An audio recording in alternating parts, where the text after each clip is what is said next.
ఈరోజు తెలంగాణ ప్రభుత్వం అసెంబ్లీలో ప్రవేశపెట్టిన బడ్జెట్ పైన టీచర్స్ ఉపాధ్యాయ సంఘాలు అయితే కొంచెం అసంతృప్తిని అయితే వ్యక్తం చేస్తున్నారు. దీనిపై మనతో మాట్లాడడానికి టీఎస్‌యూటీఎఫ్ ప్రెసిడెంట్ చావా రవి గారు. సార్, ఈరోజు బట్టి విక్రమార్క గారు ప్రవేశపెట్టిన బడ్జెట్ పైన మీ ఒపీనియన్ ఏంటి? అంటే మీరు సంతృప్తిగా ఉన్నారా? అసంతృప్తి వ్యక్తం చేస్తున్నారా? ఈరోజు సార్ బడ్జెట్లో ఒకటి రెండు అంశాలు పాజిటివ్ ఉన్నప్పటికీ కూడా ముఖ్యంగా విద్యారంగానికి సంబంధించి చూసినప్పుడు విద్యారంగం కేటాయింపులు సరిపడినంతగా లేవు. ఎందుకంటే 3,24,000 కోట్ల బడ్జెట్లో 26,26,000 కోట్లు విద్యారంగానికి కేటాయించారు. మొత్తంగా చూసినప్పుడు 3,24,234 కోట్లు బడ్జెట్, అందులో 26,674 కోట్లు విద్యకు కేటాయించారు. లాస్ట్ ఇయర్ వచ్చేసి 23,108 కోట్లు కేటాయించారు. 3,566 కోట్లు అదనంగా కేటాయించినట్టుగా ఉంది.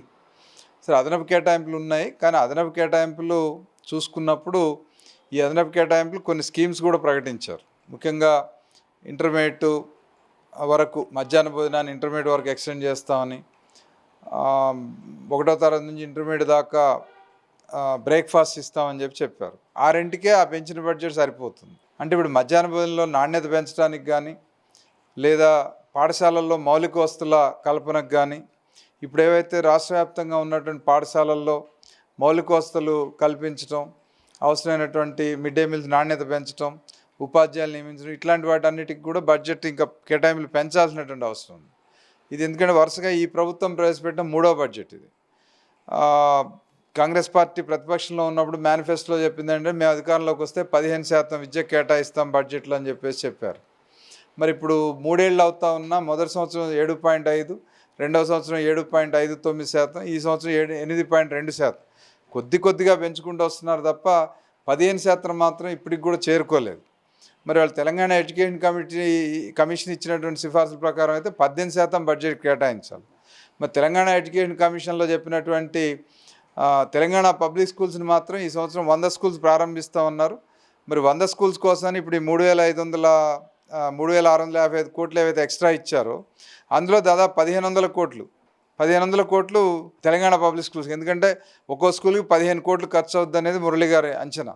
సో దాని ప్రకారం చూసుకున్నప్పుడు 1,500 కోట్లు వాటి కోసమే ఖర్చు పెడుతున్నట్టుగా ఉంది.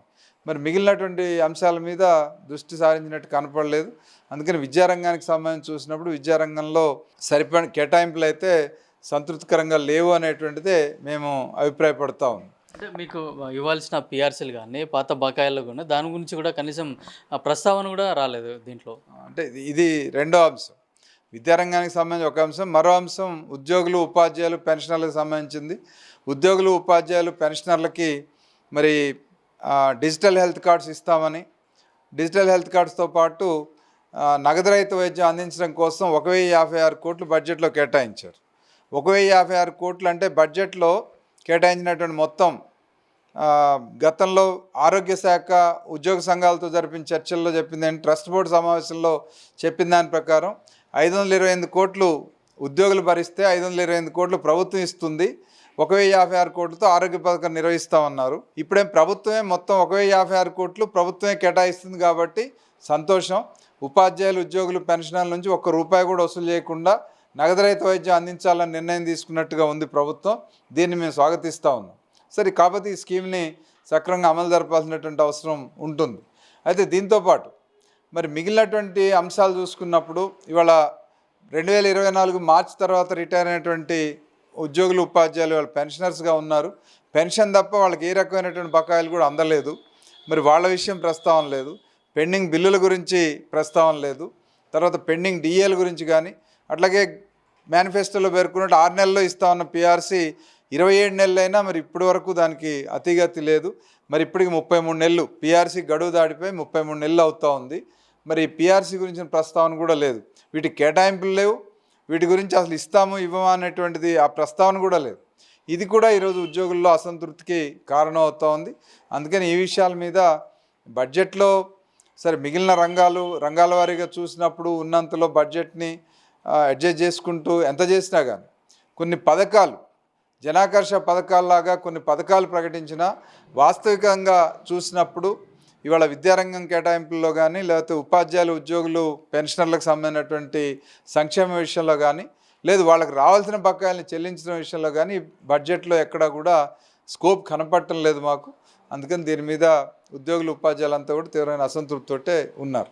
కొత్త నియామకాల పైన కూడా ఎట్లాంటి క్లారిటీ కూడా ఇవ్వలేదు. డిఎస్సి వేస్తామని చెప్పారు, కొత్త టీచర్లను నియమిస్తామని చెప్పేసి సీఎం కాకముందు కూడా రేవంత్ రెడ్డి హామీ ఇచ్చారు. కానీ 3 ఏళ్ల నుంచి కూడా కొత్త టీచర్ నియామకాలు లేదు. విద్యా వ్యవస్థ కూడా కొంచెం నిర్వీర్యం చేస్తున్నారని చెప్పేసి కూడా విమర్శలు వస్తున్నాయి. కాంగ్రెస్ పార్టీ అధికారంలోకి వచ్చిన తర్వాత మొట్టమొదటిసారిగా 11,065 పోస్టులకి రిక్రూట్మెంట్ నోటిఫికేషన్ ఇచ్చారు. అంతకంటే ముందు ప్రభుత్వం 5,000 పోస్టులు చాలని అన్నప్పుడు ఈ ప్రభుత్వం అధికారంలోకి వచ్చా దాన్ని రివైజ్ చేసి 11,065 పోస్టులకి ఇచ్చారు. ఆ రిక్రూట్మెంట్ కూడా చేశారు, చాలా తొందరగా రిక్రూట్మెంట్ చేశారు, సంతోషం. ఇప్పుడు కూడా ఆ తర్వాత కాలంలో వేలాది మంది టీచర్స్ రిటైర్ అవుతా ఉన్నారు. కానీ రిటైర్ అయిన ఖాళీలు భర్తీ చేయాల్సినటువంటి అవసరం ఉంది. మరి ఈ బడ్జెట్లో అయితే ఉపాధ్యాయ నియామకాల మీద ప్రస్తావన ఏమీ లేదు. మరి అంటే బహుశా ఇప్పుడున్న ఇదేంటంటే 1:30 రేషియో ప్రకారం ఇప్పటికే ఉన్నటువంటి టీచర్లు పాఠశాలల్లో విద్యార్థుల సంఖ్యతో పోల్చుకున్నప్పుడు ఉన్న టీచర్లు అదనంగా ఉన్నారు కాబట్టి బహుశా నియామకాలు అవసరం లేదనే ఆలోచన ఏమన్నా ప్రభుత్వానికి ఉందేమో తెలియదు. కానీ అది వాస్తవం కాదు. వాళ్ళ ఉపాధ్యాయ నియామకాలు చేసి ఉపాధ్యాయులు నియమించిన తర్వాత పాఠశాలల్లో విద్యార్థుల్ని చేర్చుకునే దానికోసం, ఎందుకంటే ఇవాళ ప్రభుత్వ పాఠశాలలో ఉపాధ్యాయుల కొరత వల్లనో లేకపోతే ఉపాధ్యాయుల సంఖ్య తక్కువగా ఉందనో ప్రైవేట్ పాఠశాలలో పోతున్నారు. అట్లాంటి పిల్లలందరినీ ప్రభుత్వ పాఠశాలకు ఆకర్షించే దానికోసం ప్రభుత్వ పాఠశాలను బలోపేతం చేయాలంటే ప్రభుత్వ పాఠశాలలో టీచర్ల సంఖ్య పెరగాల్సిన అవసరం ఉంది. అందుకని వాళ్ళు ఉన్న ఖాళీల్ని భర్తీ చేసుకునే అవసరం ఉంది. మరి బడ్జెట్లో ఆ నియామకాలకు సంబంధించినటువంటి ప్రస్తావన లేదు. మరి ఒకవేళ ఏమన్నా రిక్రూట్మెంట్ క్యాలెండర్ ఏమన్నా మళ్ళీ విడిగా ఇస్తారా, ఇస్తే ఇవ్వాలని చెప్పి మేము అడుగుతా ఉన్నాం ప్రభుత్వం. ఉన్న మధ్యాహ్న భోజన పథకం అవుతుందో అది కూడా సరైన విధంగా పెట్టట్లేదు, దాని నాణ్యత లేదు. దాంతో విద్యార్థులు కూడా అస్వస్థత గురైన సందర్భాలను కూడా కొన్ని రోజులుగా చూస్తున్నాం. అట్లాంటప్పుడు ఇంటర్మీడియట్ స్థాయి వరకు కూడా పెంచి దాని క్వాలిటీ కూడా పెంచాల్సిన అవసరం కూడా ఉంటుంది కదా. మధ్యాహ్న భోజనం ఇంటర్మీడియట్ దాకా పెంచారు, సంతోషం. అయితే ఇది కేంద్ర ప్రభుత్వ ప్రాయోజిత కార్యక్రమం మధ్యాహ్న భోజనం. కేంద్రం 60% ఇస్తే రాష్ట్రం 40% భరిస్తుంది. అయితే కేంద్రం ఇచ్చేది 1 నుంచి 8వ తరగతి వరకే కేంద్రం ఇస్తూ ఉంది. 9th 10th క్లాస్కి ఇప్పుడు దాకా రాష్ట్ర ప్రభుత్వం భరిస్తుంది. ఇప్పుడు ఇంటర్మీడియట్కి కూడా రాష్ట్ర ప్రభుత్వం భరించడానికి సిద్ధం కావటం అనేది మంచి నిర్ణయం, దాన్ని స్వాగతించాల్సిన అవసరం ఉంది. ఇదే సందర్భంలో నాణ్యత పెరగాలంటే మధ్యాహ్న భోజనానికి కేంద్రం ఇచ్చేటువంటి డబ్బుని కేటాయింపుని పెంచాల్సినటువంటి అవసరం ఉంది.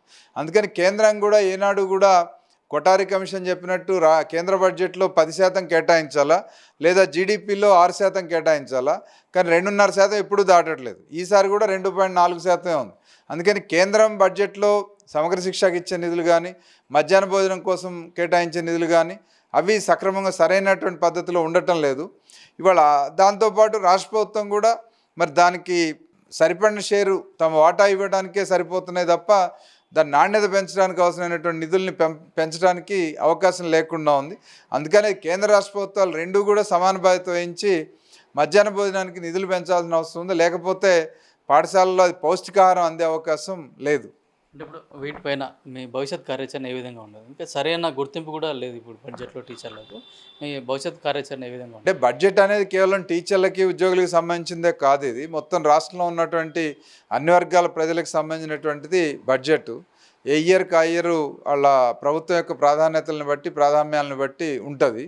అందుకని ఉపాధ్యాయ వర్గంగా మేము విద్యారంగానికి లేకపోతే ఉపాధ్యాయులు ఉద్యోగులు పెన్షనర్లకు సంబంధించినటువంటి బడ్జెట్ కేటాయింపులు పెంచమని కోరటం వరకు చేయగలుగుతాం.